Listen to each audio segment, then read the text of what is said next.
Hello and welcome to the Popcorn Counter here at the Two Real Cinema Club. I'm James Rosica. I'm Andres Lorente. And I'm going to tell you something now which you probably will find difficult to believe. Looking around, there's a few people at the Popcorn Counter. It's not busy on a Monday night. It never is. That's why they let us record. There are some people coming out. I can see some people leaving the screen over there. Someone going out through the fire exit. Someone queuing up for popcorn. So there are people here. But despite what it may look like, I think cinema is dead. Or at least, if not dead, I think it's looking pretty pale and wan, I think. I just want to intervene quickly because you are a doctor, which means you're allowed to officially pronounce people dead. You're right. I could sign the certificate and everything. You're right. And I just don't want people to go crazy and start calling 911. Is cinema dead, or is it possible that we could resuscitate cinema? What's that thing people say? Well, nobody lives forever, you know. That's right. We're all going to die. I even started writing a little essay about this. That right, let me read you my paragraph here. So Martin Scorsese, well, he's not dead. Yeah, but he's not making Taxi Driver again, is he? Hitchcock, Wells, Kubrick, they are dead. And Christopher Nolan, I think wants to move into their house, but I don't think he can afford it. So I mean, basically the party is not over. The party isn't over, but we're at that phase of the party where the coolest people have left. Mm-hmm. And all the beer that's still behind the bar is like 2 days past its sell-by date. Oh, I think so. Cinema it's not over in the same way that jazz isn't over, classical music isn't over, painting, it's not over, it's not finished, plays written in iambic pentameter aren't over, but all the best examples of these things have already been made, and we will not see better versions of them in the future. There will be something different, but it will not be cinema. Yeah, interesting. That is my thesis. Yeah. I think I believed that more strongly about 3 years ago before we started making this pod, and since then you have persuaded me that actually, maybe cinema could be revived. Yeah. So you have sort of persuaded me that actually perhaps it's not hopeless. That says life in the old dog yet. Whew, boy, if I'm your go-to optimist, I think you're in trouble. The reason I mention this is because, to much fanfare and discussion, this week the New York Times published their top 100 films of the 21st century, which reads like a very different list to the top 100 films of all time. Yeah, definitely. It's in fact, it strikes me there's a little bit slim pickings. This slightly reinforces my theory that cinema is on its Zimmer frame, heading to the big screening in the sky, because I've had a good look at this top 100 movies, and there are some good films in it, but there's nothing where I think, yep, there's the 21st century Citizen Kane. I don't know. Have you had a chance to have a look at this top 100 list of New York Times movies? Yeah, I looked at it. I'm a subscriber, so I saw it when it came out, and then kind of went back to it. I saw an image of Oppenheimer. Because they had pictures, and I said, okay, I don't need to look at that list. And then I went back later and did sort of fly through it. And you're right, it's 25 years of films. But, I mean, compared to, 25 years from the last century, there probably were quite a bit more films made in 25 years this time around. It seems you're surrounded by content now. So there's a lot to go through, even though it's just 25 years. But might be a little premature. Imagine the 25 years from, say, 1965 to 1990. Yeah. That would all the 25 years from 1939 to 19. Oh my God! Now I'm going to have to do maths. It'd be like 65. 1964. 64. Something like that. And that looks like a slightly different proposal. Yeah, I think. Whereas I feel this is scratching at some dry ground here. Yeah. For these particular 25 years. But I could be wrong. There are some that I agree with. There are some that left me scratching my head. Mm-hmm. Well, yeah, you've given me the list here. I like your list because it does have that you are scratching your head on some. And I highlighted some of the head scratches. You will notice that Oppenheimer is definitely one of those. So the New York Times reckons that Oppenheimer is the 65th best film. 60. 65th best film of the 21st century. I don't think you and I weren't sure that it was the 65th best film released that week when it was out. But yeah, everyone's a critic. Lots of critics. Well, how do you attack a list like this? I have put a little tick next to the ones that I broadly agree with, and some of those are in the top 10, the top 15. So they're number one, their absolute best possible and most outstanding, very finest example of the art film of the 21st century is Parasite by Bong Joon-ho. And that is a good movie, and there's plenty to enjoy, but best film of the last 25 years? I'm not sure that I would agree with that. You told me before we started recording that generally you do not like the critics for the New York Times. Generally, yes, that's true. And having seen this list, I think maybe I can get into that mindset. But why in particular do you dislike the critics for the New York Times? I think they're a little easy on the blockbusters sometimes. And I think that's what makes the whole industry. So I think they feel like they probably have to take off put on the kid gloves, I guess, for those films. And then I think they go out of their way to find some fairly obscure European things that I just don't think are very good to begin with, and then they try and make them sound a lot better than they are. I think they probably just have very different tastes, and they're probably too generous with some things, and well, I guess in both cases they're too generous with those. Whereas there's, all these middle films where they tend to the lower budget and maybe a little more independent films, that's where they kind of find some gems, but not a lot, and they're probably a little harder there. But I think they're a little easy on the blockbusters and a little easier on the obscure European stuff. Right. Okay. It's interesting you say that, because looking through this list, there's not a lot of blockbusters that jump out at me. Not very many obscure European films either. Exactly. Actually. There are quite a lot of sort of middling, mid-budget, serious adult dramas. In this list, which don't qualify for either of those camps. They put Parasite at number one. I think that film is okay, but they've put Mulholland Drive at number two. Now, I've put that in bold because I agree with it, but I know that you hate that film, don't you? Yeah, I do.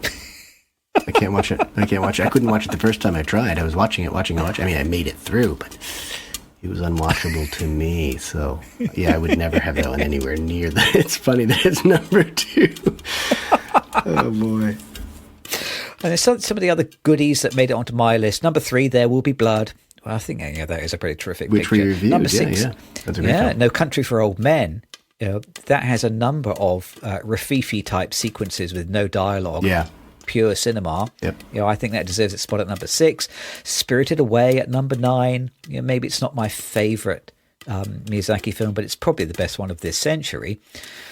The Social Network by David Fincher comes in at number 10. It probably doesn't deserve to be that high, but it's probably an important film that deserves close watching because its subject matter has such a profound effect on every aspect of how we live our lives now. My personal nom for the best film of the 21st century, and I know we've discussed this before, and I know that you agree, comes in at number 11, which is Mad Max Fury Road. Mm-hmm. And, that is kind of a blockbuster, and it is an action picture, but I think it is also pure cinema with a capital P and a capital C. And for that reason alone, I think it stands head and shoulders above any other film on this list in my book. And then Zone of Interest comes in at number 12, Brokeback Mountain at 17, Grand Budapest Hotel at 22. There are some that I enjoyed and some that I really agree with. Boy, but then you go up to 48 before you like a film again.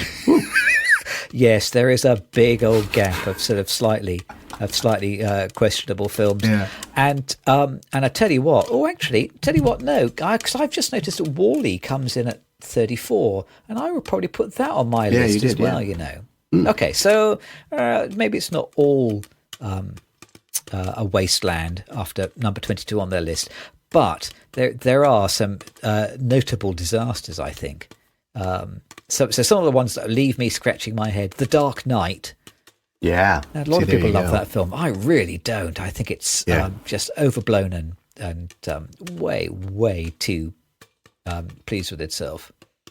Arrival. I'm not a big fan of Denis Villeneuve. I'm not a big fan of that film. Lost in Translation. I can't believe that came in at number 30. I mean, really? The Departed by Martin Scorsese. Really? Yeah. There's a few of these films where I'm just asking, really? Head scratchers, yeah. Yep. Past Lives comes in at 86. I saw that and I thought, really? Yeah. There you go. But no accounting for taste, I suppose. So what would you have put at your number one, do you think, then? Using this list or either that or using the entire canon of modern cinema? I think probably the best film I've seen in the 20s, through the 2000s, I guess, yeah, the 21st century.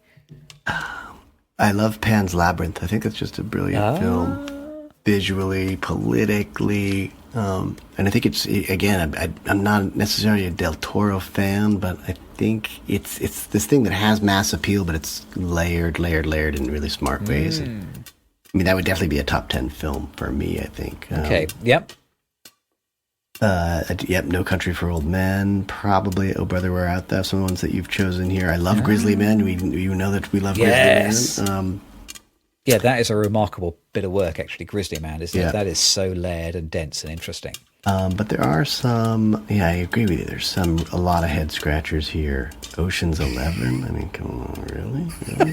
So, and I think, you're a critic for the New York Times. You sort of have to please a lot of different tastes and a lot of different people. So I think this is kind of an impossible task to begin with. But the ones that I agree with, we could start with some of the ones that I agree with. Okay, yeah. And that you agree with. I mean, I think There Will Be Blood would be on a 100 list for sure. Okay. Zone of Interest should be probably a top 10. Okay, yes, yeah. Brokeback Mountain, similarly. I did like Y Tu Mama Tambien. It was just like a lot of the Mexican films were coming out. That's a Cuarón film, so that's another Mexican director that I like and know his work. It's funny because I think you disagree with me on the Wes Anderson films. Like I think the Royal Tenenbaums is a top 100, but I don't think the other ones are. Honestly, I think that's kind of his last. Yep. That's his last watchable film for me at this point. I've been reflecting on him a lot lately. And I have and Gene Hackman's last watchable film, I think, as well. Probably, yeah. I don't think he made too many films after that. Yeah, exactly. Yeah, but the fact that The Phantom Thread is on here, I think it's interesting because you've got some directors, some films here where I think they're really good, and then at the same point, there are some really weak films by the same directors that are on the list. So as I said, anything since Royal Tenenbaums, I don't really think belongs on this list.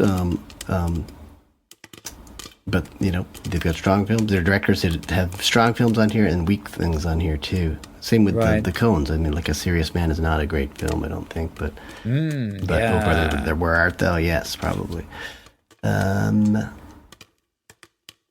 Amelie I loved, so I would probably rank that on. Okay. I think it's good to have a little bit of French films in there. Once Upon a Time in Hollywood, you get a number of Quentin Tarantino films here, and they're all they're great on the surface, right? But I think when you watch them more and more, dig into them more and more, they just don't seem, I don't know, that important somehow. I don't know. Like they don't stay with me for a long, long time. I'm in the moment. They're visually gorgeous. The dialogue is great and really kind of character revealing.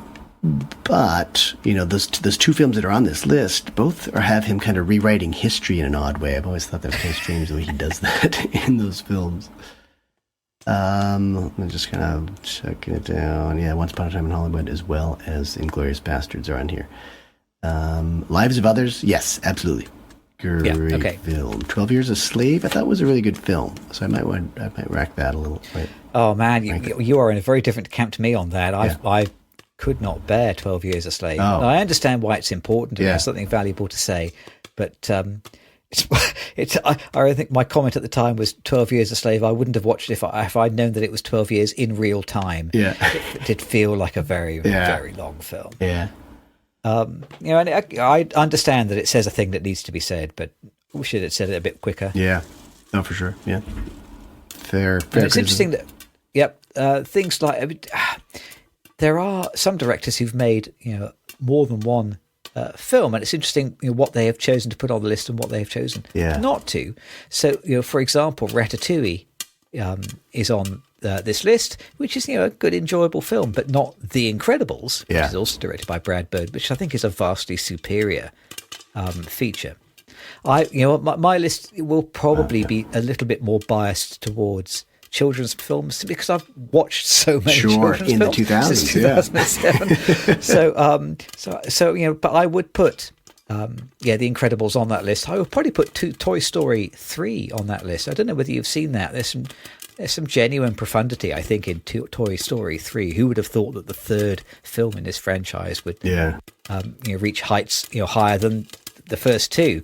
But Toy Story 3 is a pretty remarkable piece of work. We've talked about this before, haven't we? I think it's Dante's Inferno with CGI. I mean, or it's the Divine Comedy is what I mean, isn't it? Yes, Divine Comedy, not the Inferno. It's the whole kit and caboodle. I think, if you're looking for a bigger budget blockbuster film, I think that's much more appropriate than Ocean's 11, for example. Yep. I know we talked about this last week. I have a tremendous weakness for Top Gun Maverick, and I'm surprised that doesn't appear on this list. Yep, that could easily be there. Not only is it a great piece of filmmaking, I think it does have something to say, whether it's intentional or not, about the 21st century. On 88, I'm assuming you haven't seen The Gleaners and I by Agnes Varda. You know what? I have not even heard of The Gleaners and I by Agnes Varda. Isn't that embarrassing? No. It's not a very well-known film, but it's a French documentary. It's a documentary. She mostly made documentaries, I think, maybe entirely. So that's an example of where they do go and get a sort of a fairly obscure European film and get it right. I think that is a very good film. I guess I'm mostly amazed at how few films there are on here that I've enjoyed. So, Uncut Gems, I couldn't watch that. The Favorite is kind of interesting, the Yorgos Lanthimos film, but okay. But is that his finest film? I don't think so. No, yeah. So how come that appears? But what was the name of that film about the crazy family? And pulling out the tooth. Dogtooth. Dogtooth, that's it. There we go, Dogtooth. It's probably a better film than that, isn't it? Well, I liked the, what was it? Was it Pretty Things? No, Pretty... Oh, Pretty... No, not Pretty, Dirty Pretty Things. Poor Things, there we go. Poor Things. Poor Things. I thought that was clever. I thought that was visually interesting, I think. So I would probably have that there. Yep, that's true. It does seem a little bit driven by directors, this list, because you've got a lot of Cuarón films. You've got Coen Brothers films, a couple of Cuarón films, a lot of Christopher Nolan. I love Memento. I think that's a great choice, but I don't think the others are nearly interesting as stories. They're visually. I think he appears 5 times on this list. Yeah, so you've got it seems a little director generated. I do like Eternal Sunshine of the Spotless Mind. I did think it was, again, just unique storytelling, and for that reason, I guess it has a place on there. But then you get more Spike Jonze. You've got adaptation on the list. So they definitely seem to be coming from a place of director-driven works, it seems. Yeah, that's about it. I agree with a lot of your assessments here. There's some that I disagree with, but such as Mulholland Drive. But otherwise, yeah, I remember sort of when I scanned it the first time, I thought, boy, those are the best films of the 25 years. But these lists are always quite subjective, I think, and hard to... they are, aren't they? Hard to assemble. And I think they're intentionally contentious, aren't they? Because if you choose a list that everybody agrees with, then no one's going to talk about it. Yeah. People are much more likely to argue have conversations, and discuss and engage, isn't it? This is one of the curses of the 21st century, that engagement is more important than erudition or consideration, or it's just engagement. Yeah. Maybe there's a little bit of rage bait in this list. I don't know. Could be a few in there. Yeah. Some of the films that I think probably belong in this list but do not appear, in part because I think they are terrific examples of filmmaking, but in part also because if you're doing a list about the best films of the 21st century, I want a list that are of films which are about the 21st century. And so, I want to watch films which maybe try to describe the mess that we are in now and how we got here. So, we already said I would put Top Gun Maverick in. I would put Nightcrawler in. I don't know whether you've seen that. Jake Gyllenhaal. Yep, That's exactly. Which I think creepy. is, that's a tremendous piece of work, Yeah. but it's that is it has the very blackest, darkest heart. Yeah. That movie. It's good. That's kind of the movie that we need now. I think La La Land, which is I would put that in the same box as Brokeback Mountain. It's a kind of sort of a tragic, romantic, good date movie. I'm surprised not to see Cachet on this list. If you're going to put a Michael Haneke movie in, that I think is probably the one that belongs in the list. I think Amour appears, but not Cachet, not Hidden. I don't think it's on this list, is it? No, I didn't see it. I think I think the title in English in the States was Hidden. I don't think it came here as Cachet, right. So I didn't see it though. No. I think that film is trying to key into some of the background and the tensions behind a lot of the political happenings of the 21st century. Yeah. So I think it's the sort of film that does belong on a list like this. Yeah.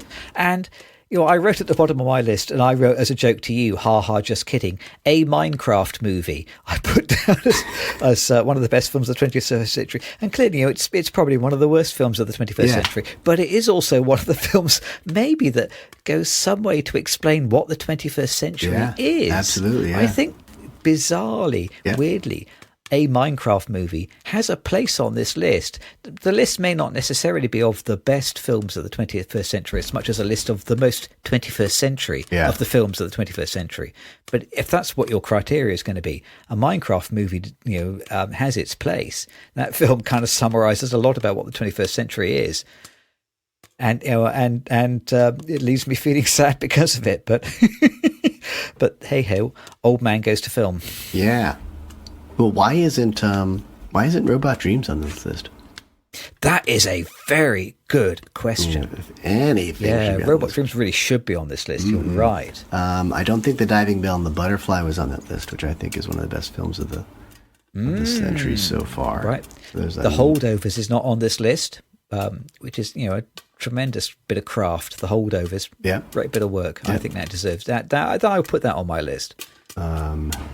Even Flow, I think I liked Flow this year. I think that's probably better than And again, I mean, if you're really looking for pure cinema, which is just visual storytelling, that one has to be on the list, really. Yeah.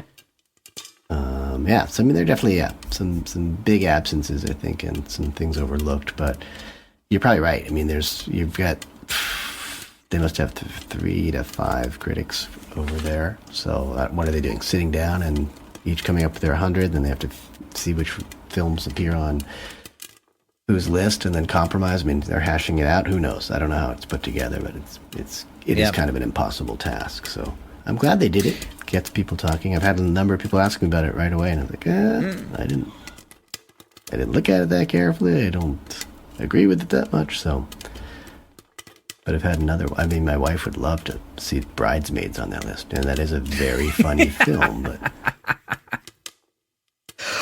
When you talk about the best films of the 20th century, there is a kind of an accepted standard canon, at least in the top 10, top 20, top 30. There are films which everybody would expect to appear on that list. Yeah. As yet, I'm not sure that there is an accepted canon of standard excellence. Yeah. Are there any films where you think, everyone would agree that should be in the top 10? For the first 25 years of the century, I'm not sure that there is anything that everyone would agree. There is no Citizen Kane. There is no Vertigo. No. For the first 25 years of the 21st century. I wonder whether if this list is made again in another 25 years, if we have the top 100 films of the first half of the 21st century, assuming that you and I are still here to talk about it, I wonder whether there will be by then an accepted canon, or whether actually those canonical universally praised films all live in the 20th century, and there will never be that degree of cohesion, that degree of congruence again. Yeah, you're posing good questions that I cannot answer, but we'll get back together. Questions which effectively end the conversation because there's no answer. Yes. What an excellent podcaster I am. Oh, well done. Oh, very good. I hope that there will still be a popcorn counter in 25 years' time that we can sit at and mull over this bloody list, because I did see in the trades the other week that a survey of exhibitors saying that many of them saying they're not sure the exhibition has 10 years left in it. Wow. And it will look so different in 10 years' time. Yeah. That, you know, it largely won't really exist. So I hope there is a list, and I hope there is a popcorn counter in 25 years' time. And if there is, I'll see you there. And we will still argue over whether Grand Budapest Hotel should be printed on the side of the popcorn packet. Right, okay, well, should we get our capes on then?